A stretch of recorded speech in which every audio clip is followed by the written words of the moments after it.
اعوذ باللہ من الشیطان الرجیم، بسم اللہ الرحمن الرحیم۔ دجال سیریز کے 20ویں حصے میں خوش آمدید۔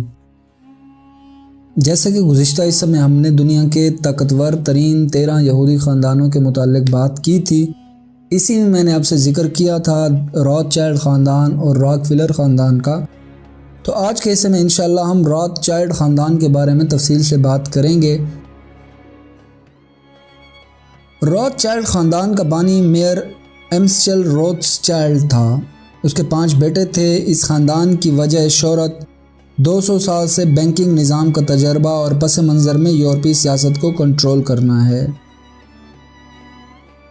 کہتے ہیں جس برطانیہ پر سورج بھی غروب نہیں ہوتا تھا، وہ برطانیہ روتھ چائلڈ کی انگلیوں کے اشاروں پر چلتا ہے۔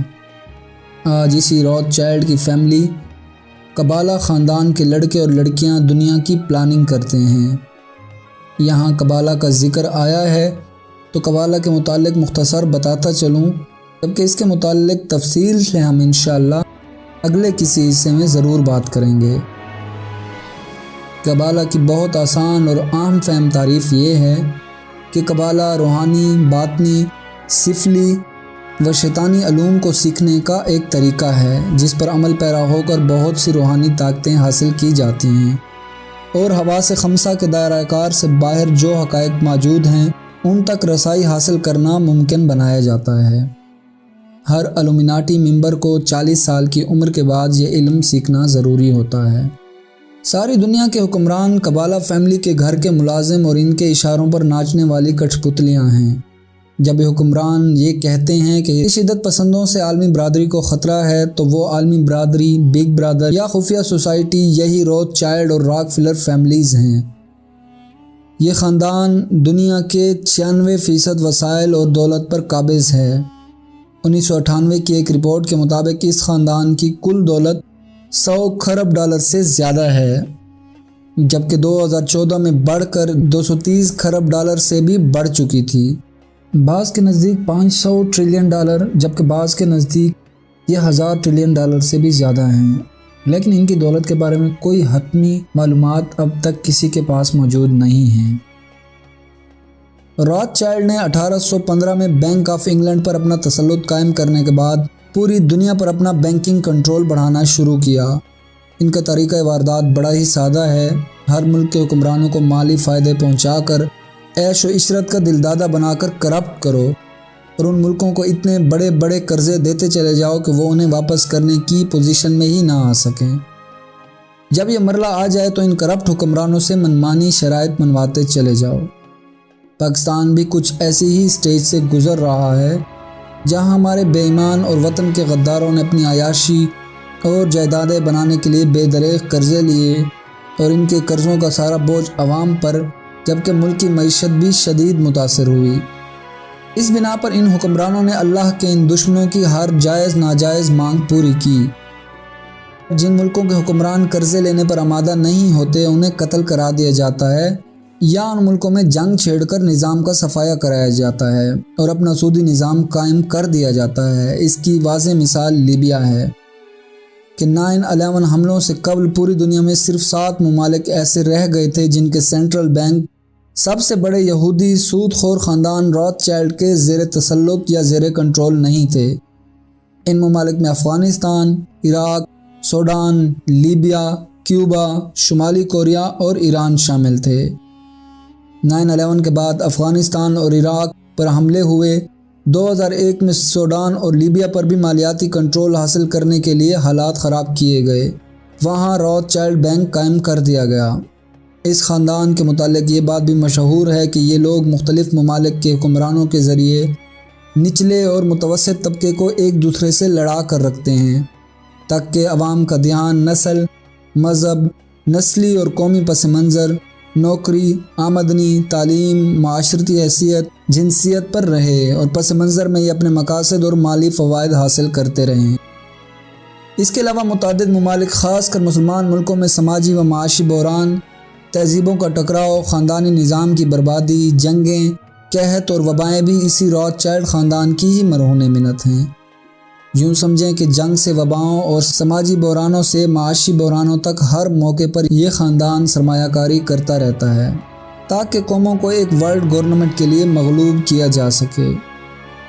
تمام بڑی عالمی خبر رساں ایجنسیاں جن میں رائٹرز، ایسوسی ایٹڈ پریس، ABC، CBS، NBS، جبکہ اس کے علاوہ دنیا بھر میں کئی بڑی خبر رساں ایجنسیاں بھی راتھ چائلڈ کے زیر کنٹرول ہیں۔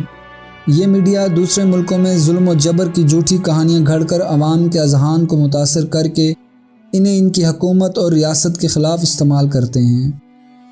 امریکہ کا فیڈرل ریزرو بینک جو ڈالر چھاپتا ہے وہ امریکی حکومت کی نہیں بلکہ راتھ چائلڈ کے کنٹرول میں ہے۔ اس طرح European central bank, IMF، world bank اور بین الاقوامی تنازعات طے کرنے والا بینک بھی راتھ چائلڈ کے کنٹرول میں ہے۔ یہ وہ بڑے ادارے ہیں جن کے ذریعے ہر ملک کے حکمرانوں کو کنٹرول میں رکھا جاتا ہے۔ بظاہر حکومت ان حکمرانوں کی ہوتی ہے لیکن تمام معاشی اور مالیاتی پالیسیز راتھ چائلڈ جیسے عالمی بینکاروں کی ہوتی ہیں۔ حکمرانوں کا درجہ ان کے نزدیک کسی غلام سے زیادہ نہیں ہوتا۔ امریکی صدر اوباما ہوں یا ٹرمپ ہوں یا جو بائیڈن ہوں یا یورپ کے حکمران ہوں، سب ان بینکاروں کے رکھے ہوئے ملازمین ہیں جو ان کے حکم کی سرتابی نہیں کر سکتے۔ دنیا بھر میں سونے کے سب سے بڑے ذخائر اسی خاندان کے پاس ہیں۔ لندن گولڈ ایکسچینج جو روزانہ کی بنیاد پر سونے کی قیمت طے کرتا ہے، یہ گولڈ ایکسچینج راتھ چائلڈ کے کنٹرول میں ہے۔ اس کے علاوہ دنیا کی سب سے بڑی آئل کمپنی شیل میں بھی یہ خاندان سب سے بڑا شراکت دار ہے۔ گزشتہ حصے میں ہم نے ذکر کیا تھا کہ یہ خاندان اسرائیل کی بیشتر زمین کا بھی مالک ہے، تو اس کے متعلق بھی آگاہ کرتا چلوں کہ یہودیوں کو اللہ پاک نے حضرت داؤد علیہ السلام اور حضرت سلیمان علیہ السلام کے دور میں جو عروج اور سلطنت بخشی تھی وہ شاید ہی انسانی تاریخ میں یا بعد میں کسی کو نصیب ہو۔ آج یہودی اسی عروج کو پانے کی خاطر اسی طرز کی سلطنت قائم کرنا چاہتے ہیں۔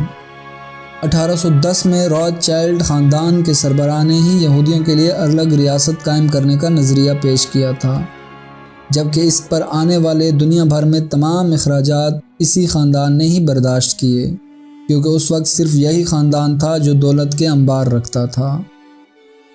اسی ہی خواب کو لے کر 1897 کو یہودیوں کے سرکردہ لیڈروں نے سوئٹزرلینڈ کے شہر باسل میں ایک خفیہ میٹنگ کی، جس میں کئی دن کی بحث کے بعد ایک عالمگیر منصوبہ طے پایا کہ انہیں اگلی صدی میں ہر صورت حضرت داؤد اور حضرت سلیمان علیہ السلام جیسا اقتدار حاصل کرنا ہے، اور یاد رکھیں کہ یہ خواب نیو ورلڈ آرڈر کے نفاذ اور گریٹر اسرائیل کے بغیر ممکن نہیں۔ تو اس صورت میں دنیا بھر میں ہونے والی جنگوں اور قتل عام میں اس خاندان کا کس قدر ہاتھ ہوگا یہ بتانے کی ضرورت نہیں۔ اس کے بعد اسی راتھ چائلڈ کے ایک سربراہ نے، جو یہودیوں میں سب سے زیادہ مالدار آدمی تھا، اس نے ایک وفد ترتیب دیا اور اسے عثمانی خلیفہ عبدالحمید کے پاس بھیجا۔ وفد نے سلطان کو ایک عظیم خزانے کی پیشکش کی اور اس کے بدلے فلسطین کا علاقہ مانگا۔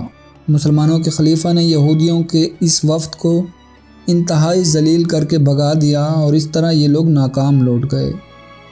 تب انہوں نے ایک نیا اقدام اٹھانے کا سوچا۔ یہ اقدام انتہائی خوفناک تھا۔ یہودیوں نے سلطنت عثمانیہ کے خلیفہ سے اس توہین کا بدلہ لینے اور سلطنت عثمانیہ کی تباہی کے لیے پہلی جنگ عظیم کا منصوبہ بنایا، کیونکہ وہ جانتے تھے کہ جب تک سلطنت عثمانیہ کا خاتمہ نہیں ہوگا تب تک اسرائیل کا قیام ممکن نہیں۔